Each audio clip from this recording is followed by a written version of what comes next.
हल्दी ने बना दी अनिरुद्ध और झनक की जोड़ी।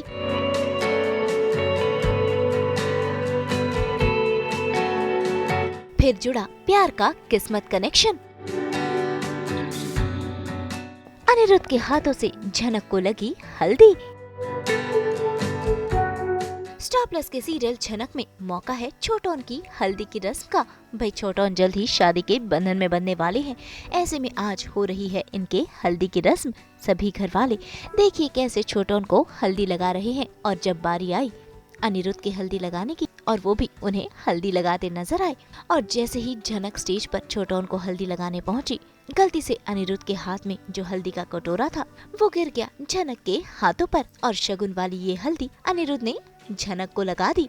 जिसके बाद इन दोनों के बीच तो रोमांटिक मोमेंट देखने को मिला, लेकिन घर वालों को होने लगी जलन। और देखिए कैसे अर्शी पहुंच गई अनिरुद्ध को खरी खोटी सुनाने के लिए। लेकिन अनिरुद्ध ने भी दे दिया अर्शी को पलटकर जवाब।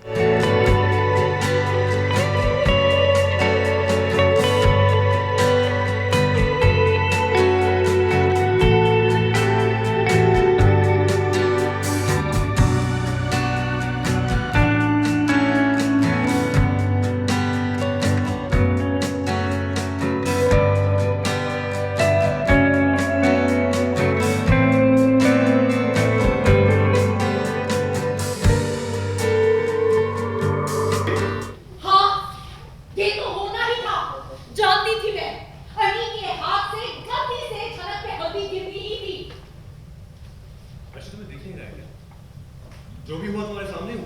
हाँ ली, मेरे सामने ही हो। लेकिन एक बात याद रखना तुम, चाहे जितनी भी हल्दी लगाओ तुम झनक को, उससे ये तुम्हारी हल्दी की रस्म नहीं बनने वाली है। अर्शी वो क्या है ना, कभी कभी कुछ चीजें हमारे कंट्रोल में नहीं होती है। वो जो ऊपर है ना, ऊपर वाला वो सब कुछ तय कर रहा है, सब कुछ डिसाइडेड है। यह हल्दी का बोल तब से मेरे हाथ में था और सीधा जाके झनक पे गिरा। क्यों? ये नसीब की बात है कि मेरे हाथों से ही होना था। क्योंकि अर्शी जो लिखा हुआ होता है वही होता है। ओ, तो तुम कहना चाहते हो ये सब कुछ भगवान ने किया है? अर्शी मैंने भगवान को भी देखा नहीं, लेकिन एक एनर्जी जरूर है जो ये सब करवा रही है। नहीं तो तुम्हारी इस हालत में झनक तुम्हारी सेवा क्यों करती? बताओ, सबसे पहले तुम्हें छोड़ के जाती है, लेकिन फिर भी अकेले तुम्हारी जिम्मेदारी उठाई ना। क्यों? जैसा मैंने कहा, जो लिखा हुआ है वही होता है। इसलिए मैं कह रहा हूं, ये सब मैंने जानबूझ के नहीं किया है, बस ये हो गया है। छोटोन की शादी होने वाली, सब एंजॉय करते हैं। विहान, तुम ढाक बजाओ, हम सब डांस करेंगे। भाई झनक और अनिरुद्ध की जोड़ी तो ऊपर वाला बना रहा है, लेकिन यहाँ पर सभी लोग झनक के पीछे पड़ गए हैं। देखिए कैसे उस पर ताने कस रहे हैं। कोई उसे अशुभ कह रहा है तो कोई उसे शादी को लेकर ताने दे रहा है। सभी घर की लेडीज झनक पर टूट पड़ी हैं और उस पर कर दी है तानों की बरसात। लेकिन इस बार झनक भी चुप नहीं रहने वाली है। उसने भी सभी को दिया करारा जवाब। तुम भी ना भूल जाती हो, क्या करने आई थी यार? समझी नहीं? ऐसे तो तुम सारी बातें समझ जाती हो, ये बात कैसे नहीं समझ आई? या फिर झनक सब कुछ समझ के भी तुम मौके का फायदा उठा रही थी और अपने आप को शादीशुदा औरतों में गिर रही थी, वो भी झूठी शादी की बुनियाद पे। कभी कभी तुम्हारी हरकतें भी ना संभालो। झनक, मेरे छोटोन के शुभ अवसर से तुम जरा दूरी समझी? जो कुछ भी कहता है ना, दूर से करो। मैं नहीं चाहती कि तुम्हारी बुरी किस्मत का साया मेरे छोटोन पर पड़े। समझ गई? क्या बोल रही? सही बोल रही हूँ एकदम, गलत तो कुछ भी नहीं कहा मैंने। अशुभ ही तो है ये लड़की। लोग आपस में। अरे दुनिया में इतनी लड़कियां पैदा होती हैं, बड़ी होती हैं, सबकी शादियां होती हैं, लेकिन इस लड़की के साथ जो कुछ भी हुआ देखा है तुमने कभी? हाँ, सुना है कभी?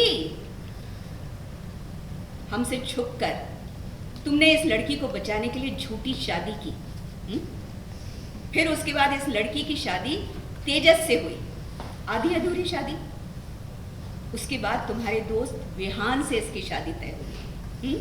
शादी की पूरी तैयारियां हो चुकी थी, लेकिन ये लड़की वहां से भाग गई। अरे कोई अपनी शादी से भागता है? हाँ, मुझे तो लगता है इस लड़की ने अपनी किस्मत खुद लिखी। पहले मैं आपकी बोल नहीं पाती थी, लेकिन अगर तो कुछ नहीं, पर दादी की किसी भी बात पर मुझे बुरा नहीं लगा। पता है क्यों?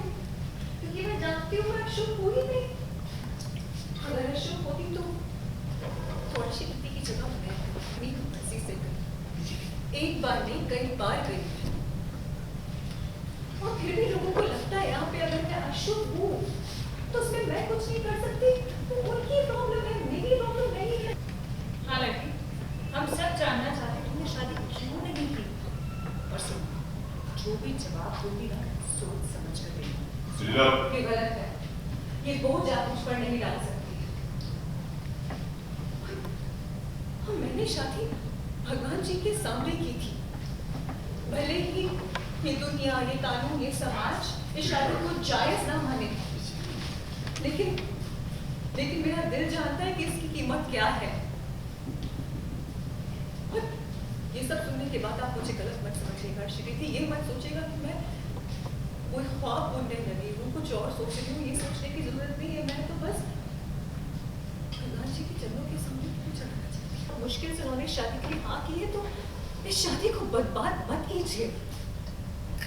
मैंने तो सपने में भी नहीं सोचा था कि मैं छोटू की शादी का हिस्सा बन पाऊंगी, यहाँ दोबारा आ पाऊंगी, लेकिन अब मैं यहाँ हूँ तो मैं खूब एंजॉय करना चाहती हूँ। और देखिए, आपने कहा ना कि शादीशुदा औरतों वाले काम मुझे नहीं मिले, मैं नहीं करूंगी। वो सारे काम आप कीजिए, मैं बीच में नहीं पड़ूंगी। लेकिन तो भाई हल्दी की इस रस्म में जहाँ पर अनिरुद्ध और झनक के बीच प्यार का शगुन हो रहा है, तो वहीं झनक के ऊपर तानों का अपशगुन भी हो रहा है। अब देखना होगा कि शादी में और कौन कौन से ड्रामे होते हैं। मुंबई से ब्यूरो रिपोर्ट। हम तो बिखेरते ही हैं आप सबकी ज़िंदगी में नॉन स्टॉप एंटरटेनमेंट। तो अगर आपको ये वीडियो पसंद आया है तो इसे लाइक करें, कमेंट देके अपनी राय ज़रूर दें। ऐसे ही एक्सक्लूसिव कंटेंट के लिए हमारे चैनल को सब्सक्राइब ज़रूर करें। अगर आप यही वीडियो फेसबुक पर देख रहे हैं तो हमारे फेसबुक पेज को भी फॉलो करें और जल्दी से अपने व्हाट्सएप पर जाकर हमारे चैनल को वहाँ भी फॉलो करें ताकि आप ना मिस करें एंटरटेनमेंट का कोई भी अपडेट।